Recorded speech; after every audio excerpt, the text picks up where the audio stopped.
Ladies and gentlemen, welcome to Film Hustlers. We're on YouTube now, so thank you for subscribing, for liking. It made a big difference, right? We did a lot of business. My name is Mark Roberts. I'm a filmmaker. I got a filmmaker over here, Rod Tootie Rinks. Rod, who's Rod? Rod Tootie Rinks. I don't know why I have to call you all those names together, but Rod Tootie Drinks. Drinks, I'll take drinks. Rod Tootie Rinks, filmmaker.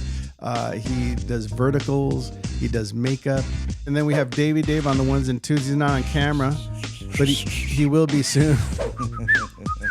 And then today we have the very popular film hustler, Ann Lewis Roberts. Our executive producer, ladies and gentlemen. I got a promotion. You got a huge promotion. Thank Better you. known as ALR to the business. ALR? ALR. All right. When did ALR start? That's a great question. I think when I was at E, someone started calling me LR because that's when I added your Last name? fake name to my last name. Yeah. That's awesome. Well, again, thank you guys for being here. It's going to be a great show. We're going to talk about all things entertainment. But again, we are all over the world. We want you to subscribe. We want you to watch. We want you to comment if you have questions. Please. We'd love to try to, as Tootie put it this morning, we'll try to answer them. Might not be able to, but ask the questions. We'll be here to try. We got ChatGPT. We can figure it out. We'll figure Well, someone anything out. asked a question and said, how are we going to get more production in California? And you guys gave some great answers. That's Yeah. right. That was a Yeah. question. That was a question on YouTube. They asked, "How do we get more production?" And what I said was, include above the line money in the tax credit, and I bet you more people will come to California. What does that mean? A tax credit is something a state gives you to come shoot your movie there. So most states have them, but a lot of cities have them. You don't have different ones. Like if you shoot in Erie, Buffalo, for example, where we shoot, you get 40% tax credit just for shooting in an underprivileged area or a hard to reach area. The state gives you more money. Why? Because you go there and you put a bunch of money into Sadie. No.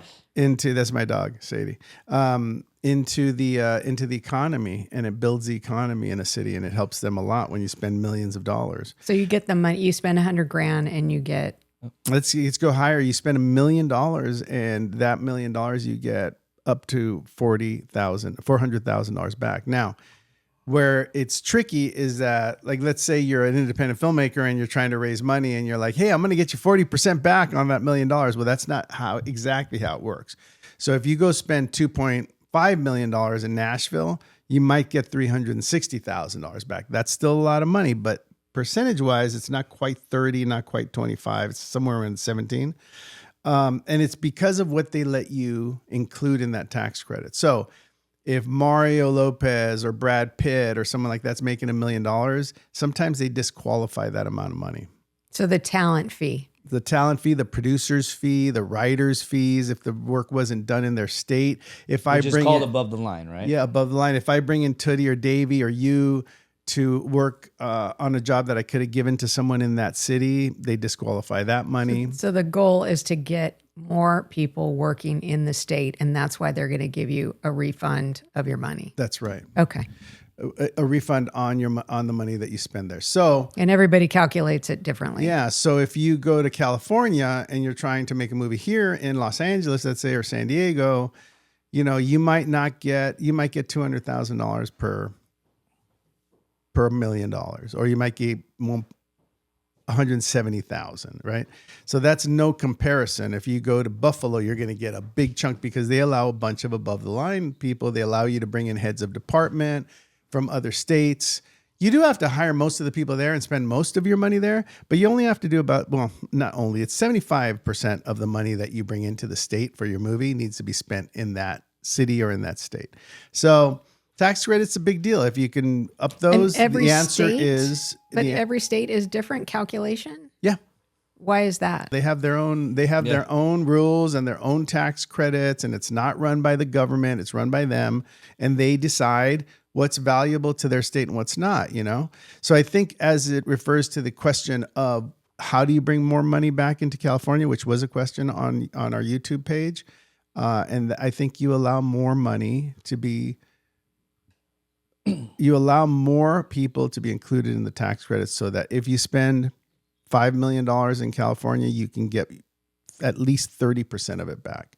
And the only way that can happen is if you allow more of the people that are working in your budget to qualify for the tax Above credit. the line, you're saying too. I think above the line is the main place. So above the line is like your core. That's your talent. That's your producers. That's your directors. Writers. Those are the people who are above the line. Yeah. And then the people below the line are like guys like Davey and I. No. Who just should send us on stuff. Well, you're to go do. directors and writers too, but if you're a costume designer, if you're a production designer, Yeah. and I brought you in from out of state because I like to work with you, I get penalized. All of a sudden I can't get a tax credit on that. So, Buffalo's a great place to work. Atlanta, Yeah, they've been so great to you guys. They've been great to us. Atlanta's a great place to work. So I don't know. That was Nashville. a very long answer just to say, like, if the state offers a good tax credit, a lot of us filmmakers are gravitating to the ones that allow a lot more above the line. And what's interesting about that, and I was going to get into this, and I think this is really important for all filmmakers, is that now you can't make movies without a tax credit. What do you mean? The calculation for a studio includes a tax credit. Really? Yeah. So like if I go to X studio, just say X studio, because it could be all of them, and you say, I'm going to make a movie, but I'm going to shoot it in Texas. What's the tax credit? Where there is no tax credit. Oh, there's no tax credit? Or it's very low. Yeah. Then the studio's like, well, wait, then how are you going to make the movie if you don't have like that extra $500,000? And you're like, well, but the movie will be better if I shoot it in a non-tax credit place. It's now part of the calculation. So if you're going to make a movie for Buzzsprout or some network, and they're like, we only give $1.9 million for your movie. And then you get Joe Levecki, who runs a company called Wrigley out of Kentucky, let's say. You go to Kentucky and Joe Levecki from Wrigley Media says, I'll give you for you're going to spend 1.9, I'll give you 600,000 up front for your tax credit. I'll let you use it for the movie. I'll collect the tax credit, pay myself a little something, and I'll help you make your movie. And now you have 2.5 to make your movie. What does Joe Levecki want though? Well, you got to negotiate with Joe Levecki. Joe Levecki is a real person. He does work for Wrigley Media. It's a great company, and they've got all kinds of great big old studio in I just said the name of it in Kentucky. And he was a producer here for many years. I worked with him at ABC. Yeah, producer here for years. He did a lot of great work, and now he's running a studio out of Kentucky. I just met with him, and again, this conversation about tax credits wouldn't be happening if studios, cable networks, all of these people are realizing, for us to continue to collect this money from cable, we're going to need to offset the costs of our movies. And the only way to do that is to give you 1.9 as a filmmaker, and you add another 600,000 with the tax credit, giving your movie now a $2.5 million budget, which is what we should have been getting from the beginning anyway. But now you have to subsidize it. Now you have to get the tax credit. This could have all been avoided back when like the Atlanta boom happened, right? The Atlanta boom, the New Mexico boom. Like we could have kept production in California, in LA, if the tax credits would have been higher, right? I think so. Because nobody wanted to leave here. You like to come home to your own bed. You like to come home to your kids. Well, I just also think it's more expensive to live in California anyway. More expensive to live in Los Angeles anyway. Yeah. Car rentals, all those kind of things are more expensive. Gas, more expensive here. Even the fees. Like I have friends who go to Toronto all the time. They shoot all their stuff there. They're there all the time. And what they'd pay like a makeup artist a daily, say here it's like $750 a day, they're paying $500. Right. You know what I mean? Well, and tons of shows are going overseas. Like The Traders is in, I want to say Portugal. No, I'm not sure where it is, but it is Bulgaria. Overseas. Sofia, Bulgaria does a bunch of production. Yeah. So a lot of stuff's going. And now Mexico going has a tax credit. overseas, Good luck getting that. Yeah. Hey, you're Mexican, fool. What's wrong with you? I'm just saying. How do you? They're going to be like, okay, well, I'll give you this if you give me that. Yeah. Can I say granularly above the line and below the line? Like above the line is talent and and fees that are variable and have like a wide swing, whereas below the line, those are union folks and people who their pay is most often the same rate. So there's less variables. Is that what the difference is between Yeah, above above the line is writers, actors, directors, producers. That's pretty much it. The guy's making the big bucks. Yeah, the guy's making like of a let's be reasonable. Of a $5 million movie, $2 million of it is above the line. So if you can't collect on that, you run into a real problem. And again, this is just because tax credits have become a really important part of filmmaking. So if you don't calculate this in, it was crazy. I'll tell you what, I'm working on a movie called... Because budgets are getting smaller. They're and getting smaller. smaller. I'm working on a movie called Wasp Woman. Very excited Yay! about. Very Wasp excited. Woman, I like it. Yeah, very I excited caught about. it in my room the other day. I don't know if it was a woman or just a wasp. She was a woman. I'm working funny. on that with Meyer Schwartzman and Amy Sedaris and Paul Dinello and Stephen Colbert. All these guys are gonna get together and work together again. But what was interesting about it is because it's kind of it's a movie that requires a bunch of financing, a bunch of banks. It requires a completion bond. Never did this before. I'm doing it for the first time after 30 years of being in the business. I've never done a completion bond. I'm doing it now. Sounds scary. It feels complicated, but I'm then afraid. I went to an accountant and said like, hey, there's a bunch of financial people involved with this movie, and I need the tax credits to be included in the budget. So every line where a tax credit is allowed, I need it to basically say this is how much the tax credit, and at the very end, it needs to give me a total as an estimate. So I asked her to do a breakdown, not knowing that this is this is knowledge that people have in the business. You know, I sent it to her. An hour later, I get back a budget color coordinated with like red numbers and green numbers and a total for the tax credit as an estimate. So why is that important? Because when I give it to the bank who's going to finance the movie, they're financing those tax credits, which they get paid for. So if I'm getting $900,000 in tax credits, the bank's probably receiving about $175,000 for those tax credits.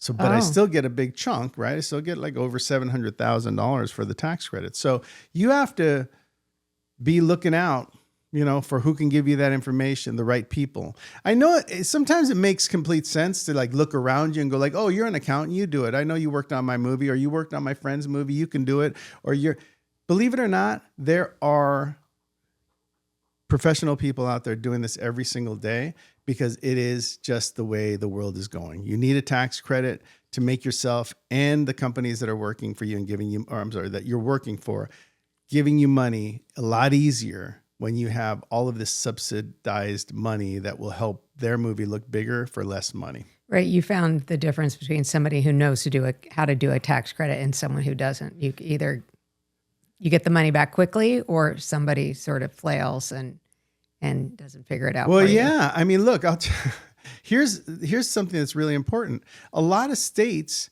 won't give you the good tax credit unless you do something that qualifies you for it. So like an example, if they say, oh, you can get 40% or 45% if you shoot in a studio for 4 days. Well, there's more to it than that. Not only do you have to shoot in a studio, but you have to build a set that you're going to use in your studio. And it's very specific. Give me receipts for what you built. What did you build? Where is it in the production report? Where is it on your daily call sheet, right? They audit all that. If you don't do it, you don't get the tax credit. Because they want you to use people and materials in that state. Yes. They don't want to refund you without. It's IRS level stuff. Yeah. So the tax credit's a big deal. Explore it. Look for it. You know what's really cool is you can ask AI now. Hey, can you? I was about to say, if you're in Idaho and you want to make a movie and you want to find out about tax credits, what do? ChatGPT it? You go to the film office, right? You could go to the film office. Like, Oh yeah. Tim Clark in the film office in Buffalo is an amazing person, and he takes you around, and I'll give you an example. When we first went, he flew us there. He put us up he paid for it. Wow. He takes us to dinner. We jump in his car. He takes us around and shows us locations. They really want you to be They there. really want you to be there. Yes, if you call a film Tabari. commission and they're not trying to help you, Tabar. then that's not a state you want to go to. If they're trying to help you and they're saying, we'll fly you out, we'll put you up, we'll show you That's where you locations. wanna go. That's where you want to be. Yeah, I like that. Well, you got Tim Clark in Buffalo, who's remarkable. You'll never go wrong in Buffalo. If you want to go to somewhere that's a little bit more southwestern, you go to New Mexico where we went, and you got Jen Tapia there, Yeah, who's she was amazing. great. Yeah, she takes Amazing. you around. So sweet. Made it very easy to shoot there. Helped us, when we got into some weird conversations with different departments. You know what I wanna heard mention it. today? Because I follow all these IG handles, which I send them to you, and he doesn't like them. I'm not going to drop names, but All right. there's one guy who's super positive. He was an agent, then he was a producer. He kind of looks like Tim Frazier. Producer Patrick? No, not producer Patrick. Oh, okay. I like producer Patrick. I can't say that for other people here, but I'm just saying. This guy is super positive, and he was saying today how cities and states are going to get into the independent film world as production companies, like owning it. And if you think about it, I thought about this a long time ago. In fact, I pitched Chula Vista an idea because my buddy's on the board there. You spend money on promoting your city, right? You're going to spend money. You have it in the budget. Why not make a movie that promotes the whole thing? And you're going into stores, you're driving down streets, you get to see visually, you explore the whole town for 20 minutes instead of just doing little ads or commercials and stuff. It's marketing. Bring people to your town, bring people to your city. And this guy was talking about that today, how cities and states are going to start funding films completely and owning them. Right, but they're doing it now. That's what the tax credit is for. They're investing in your film, and like when we did Holiday in Santa Fe. Yeah. Mario was like, and this is the oldest building in Santa Fe, and this is where Jesse James was in prison. Because you guys are great partners. And Mario is a great partner. But I do look, not to be negative Nelly, but Positive Pete, come on. I don't want to be positive Pete. I want to be negative Nelly because Clay Epstein left that. Oh my that God. on me. Clay Epstein left that on Check me, man. your dreams I know, against man. reality. Hey, you know Clay what? Don't go Epstein. back to that show and listen to him because he's basically saying no one owes you your dream. Okay, no one. Man, that was a two. He was really that brutal. two-parter. He was on fuego. Well, he got mad because I asked him about self-distribution. It was just a question. I saw the steam start to come out of the ears. You know what? You know what? Let me Don't tell be you about making movies. Clay Epstein, he'll be back. We're gonna have him back. Oh on. my God! People loved his podcast. Yeah, people You did love hustlers it. loved his podcast. Loved the you loved hearing podcast. the truth. Yeah. People want to hear the truth. You can't handle the truth. Yeah, you don't want the Mark truth. Roberts. No, you don't want the truth. But it is important to tell the truth about the distribution and all of that. I'm going to say one last thing. Above the line and below the line pertains to a budget, and that's how it got that name, right? Because here's a budget, and below the line is where you put everybody who works on the staff, and then above the line is the people who with the big names. So the negative Nelly part is that this is Clay Epstein. If just because you can make a movie doesn't mean you should make a movie. So great, I'd love for cities to get involved with making movies and to finance them, but they have no business doing it. They don't have any distribution outlets. They don't have a machine. They should just increase the tax credit. If that's what they're going to do, give you a 50% tax credit, but you have to mention my city. You have to shoot in all of our landmarks. Well, no, they kind of That's do. different, They kind of do because even like Access, Access is going away, like talked about. And one of the big reasons was the station groups across the country, the smaller stations like San Diego has KUSI.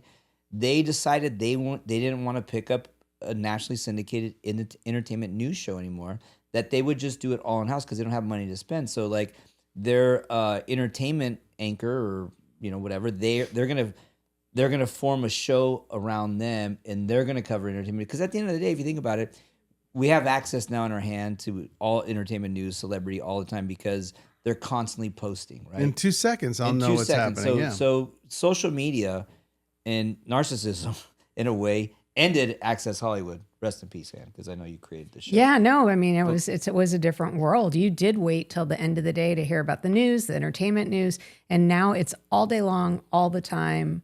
On social. On social, you feel closer to it because Yeah. for whatever reason, it's in their hands. Even though publicists are doing those posts anyway, sometimes it feels like the celebrity let you know. They released it on social media. They used to release it to Access Hollywood. Yeah. Now they just release their own thing. Yeah. And so these station groups decided we don't need Access Hollywood anymore. We can get it ourselves. They're right.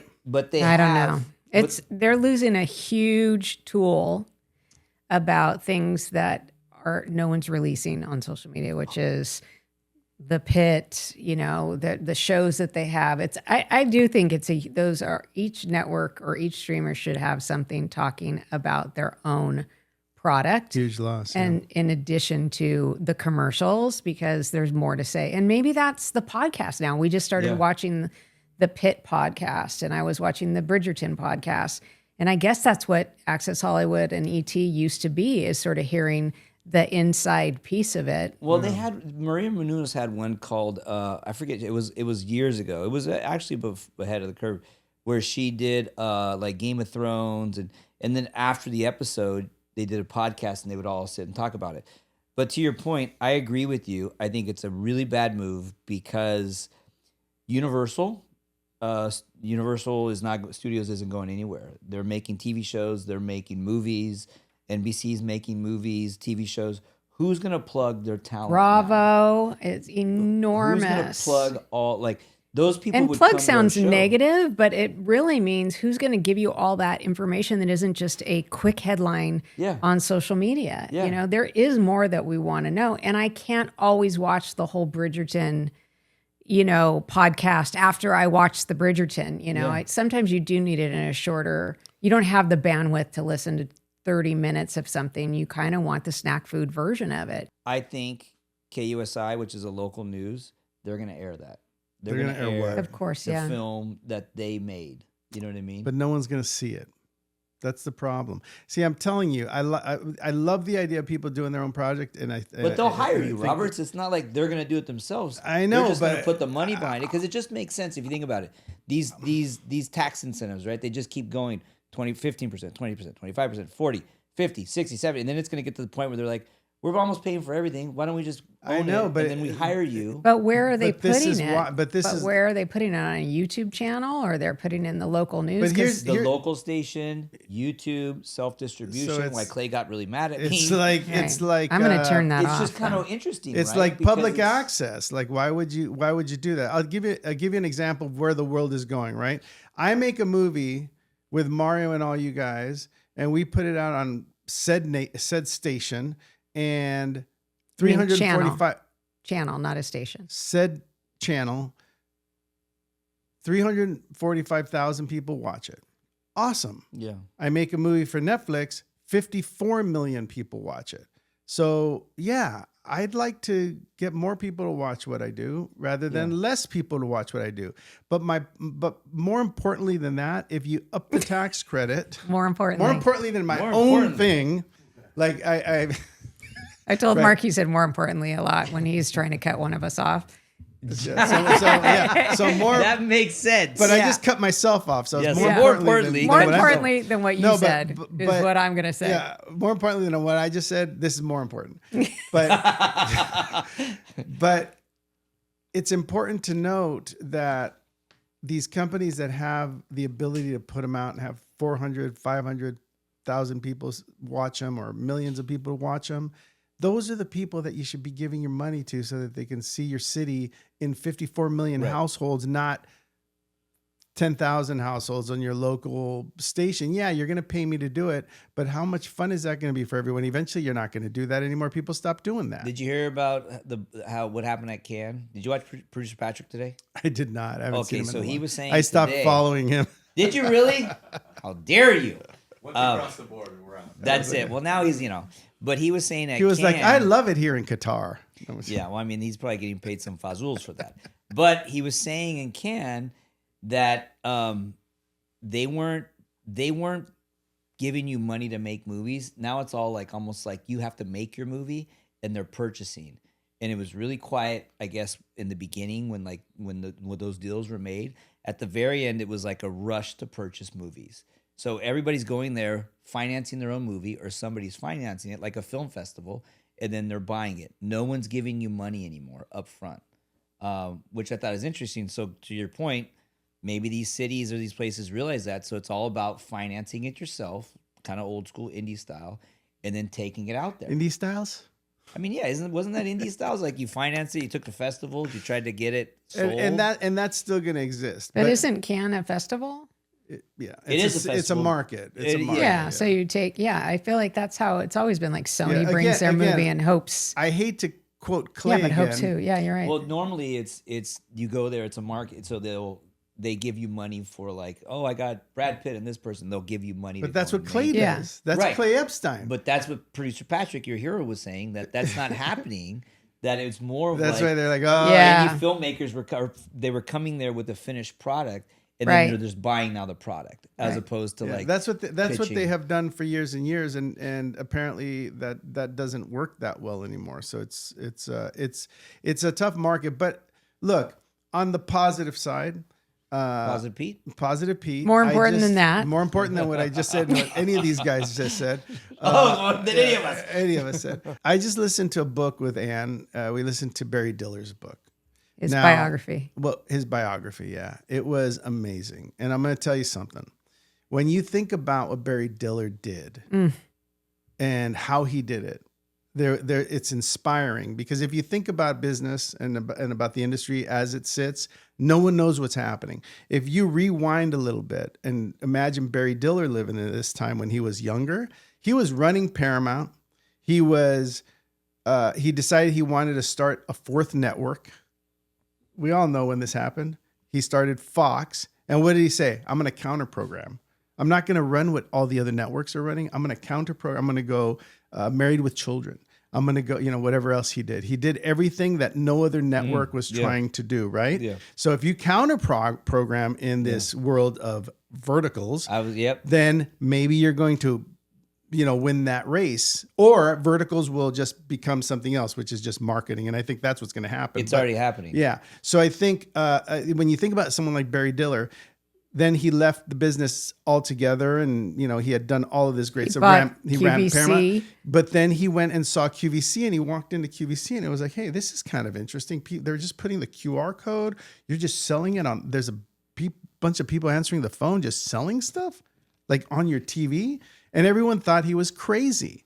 They were like, what are you talking about? Like, no one cares about that stupid station. He bought that, turned it into a multi-million-dollar company. Then he went and bought HSN, turned that into a Where's multi-million. Barry? Let's get him on the show. I was going to say, why can't he? He just lives right across the street. Let Let's me- have really? him. Let me tell you I'll something. go knock on his door. Dave, you down? Yeah, let me tell you something. But do you about want to know Barry a Diller. secret?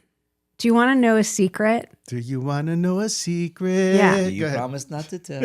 Oh. Barry Diller also talks about his personal life, which is amazing. And this book is so cool. And he talks about how he grew up in Beverly Hills. His parents had money. He didn't know what he was going to do. He figured out that he was a gay man. He knew he couldn't tell anybody or his parents at that time. And so he called up, was it Danny Thomas? Yeah. And he was like, Danny Thomas, who was the dad of his friend at school, and said, I need a job. And he was like, do you want to, I could get you a job in the mailroom, at William Morris. He was like, okay, I'll do that. And he was there for like 3 years. He didn't want to talk to anybody because he didn't feel like he had the personality of all those other people who were trying to be agents. So he sat and he read all the contracts for like 3 years that were down in the basement about everything that had happened in the industry. And he started putting things together, like pieces in his mind. And then he said, okay, well, I feel like I understand what's going on. And he was like, the thing that I'm most scared of is someone finding out I'm gay. So nothing else is scary to me. So somebody was like, do you want to be the assistant to the head of TV? And he was like, sure, I'll do that. Anybody was saying, do you want to do this? He'd be like, sure. Do you want to be the head of series? Oh, he pitched series and special. He's the person who came up with miniseries. He invented the TV movie. If it wasn't for Yeah. him, we wouldn't be making Christmas movies for television right now. Right. He invented Like, that. he invented that business. I need somebody Yeah. like that. Say, hey, Tootie, do you want to run this? Sure. Yeah. You want And to be he in charge of just- that? Absolutely. And he just said he was never afraid because the thing he was really afraid of Yeah. was worse than anything he was doing in the industry. So he just tried to do a bunch of different things. Like if everybody was doing this thing, he was like, I'm going to do that thing. It's a and crazy- half of them worked, and he's like, and half of them spectacularly did not work. Yeah. But it's interesting to listen to him because he's a freaking juggernaut. I think it's absolutely remarkable to imagine that if you like something, if you walk into HSN and you look around and you're like, oh, this is a company making $6 million a year, this should be making hundreds of, maybe billions. Maybe it was, when he was done with it, it was worth billions of dollars. Yeah. So I think he to was think- Expedia too. Am I yeah, making and he that did up? Expedia. Oh my God. Listen Doing to the book. travel The amount of online. He the- was like, that sounds the interesting. amount of stuff that he got involved with just because he thought, oh, this is the future, was amazing. And they're still doing it now. TikTok Live, is it, Davey, where they sell stuff, right? Oh yeah. That's like a huge. It's basically HSN for your phone. Yeah. Yeah. And Instagram and now YouTube is well, doing he sold YouTube out. shopping. He sold out of all that. He was involved with AOL early on. Everything he did was a to great counter book. program Yeah. what was happening in the world. And I think that's an interesting thing to look at. Like you could keep trying to run in the direction of, oh, I read the trades today. This is what happens. What I figured out is that every time I read a trade and I call someone who's in the trades and say like, hey, that's amazing. Congratulations. Oh, that happened 6 months ago.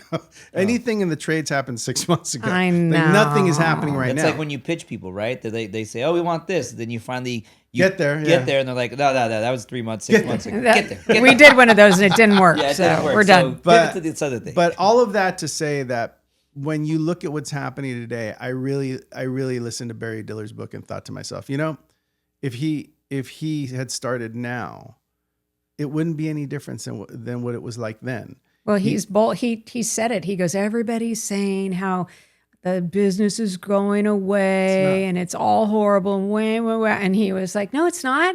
It's changing all the time. Everybody thought, black and white going to color. Talkies, all It's that. going to be horrible. Talkies, Digital cameras. digital movie, television versus HD. movies. He was, cable versus broadcast. He's like, it's just like, you got to keep up with the times. You got to keep going. You got to keep figuring it out. what It's would Barry do? That's going to be a new saying. If you could take something from this, counter programming, figure out what everyone is doing and try to do something on the other side of it.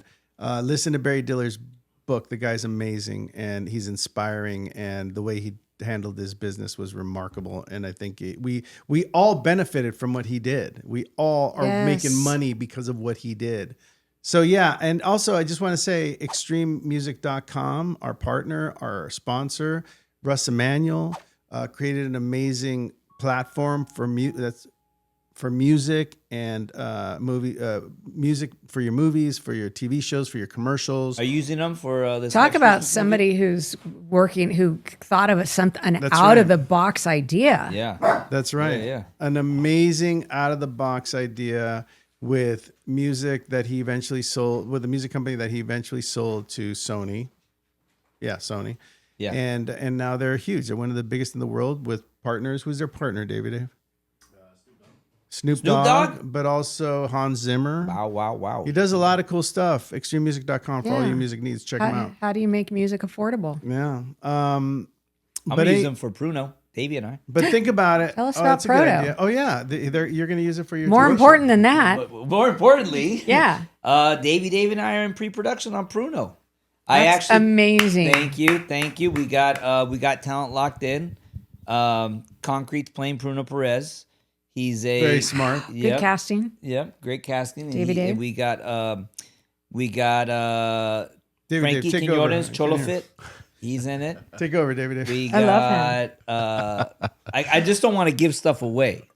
Give us one more line about Concrete. Oh my! He has his own residency in Vegas now, which is really cool. At Sierra's, I can see that. The horseshoe. the Horseshoe. Oh, dude, the horseshoe's awesome. That's Yeah. where my mom You used won to go some all the money time. right there at one I point. did. You were And Vegas he's Roberts. one of the stars. Keep in mind, it's a comedy. It's fun. It's concrete. I wrote it, but I'm not really a comedy writer. I'm gonna let these guys improvise because that's when they do their best. I'm putting them in situations where they get to have fun. That's awesome. That sounds awesome. Yeah. And when are you guys shooting that? Our first day's next Thursday. Oh wow, you guys shooting it before we go to Buffalo. We're gonna shoot the whole thing before you go to Buffalo. Nice. Yeah. Well, keep in mind, think about Barry Diller's book. Think about tax credits for your next project, whether you're with a studio or not. You can, if you have an investor for $1 million, you can offer that investor up to $400,000 back on that investment, just with the tax credits alone. So think about that because that'll help you get projects made. And it's sort of what's happening now for a while. As long as the state and the government is giving money to filmmakers, it's going to be how you finance stuff. And all you have to do is look at Canada, who is killing it and has for years and years and years with tax credits. Their whole film and television world is based in that tax credit that the country gives them. So we might end up being the same thing. So don't sleep on the tax credits. Check them out. Find a state you want to shoot in. Figure out how to do your stories in a state that gives you a good tax credit. And thank you guys. Thanks, Ann, for joining us today. Well, one last thing before there's Ann. going to be a few last things with you guys. So go ahead. I know, but more importantly, I just got to give Ann. Ann was behind the post yesterday. She's the brains behind this organization. You know what I mean? Like, what did we start off? 25 subscribers yesterday? So yeah, I mean, I think as you guys know, these guys were trying to get some more subscribers, and there's a secret thing that happens on YouTube when you get 100 subscribers. You unlock more algorithm, more people can see it, and it keeps going up 200, 300, 400. So these guys posted and they asked you, and you gave. 136. Asking you shall receive. The hustlers out there helped us out and told us to do it. She forced us, really. And we went from 25 subscribers to 136 today. In one day, Amazing. 24 hours. So keep it going. Keep subscribe, like, tell your friends about us. Go back and watch the Clay Epstein get slapped around a little bit. Share the short on Instagram. Share the short, yeah. Anyway, thanks, David. We'll get you on camera sooner or later. I love you guys. Man. We love you too. We got to get a new camera. We're going to get a new camera. Another camera for David. See you next time on Film Hustlers. Thank you. Hey.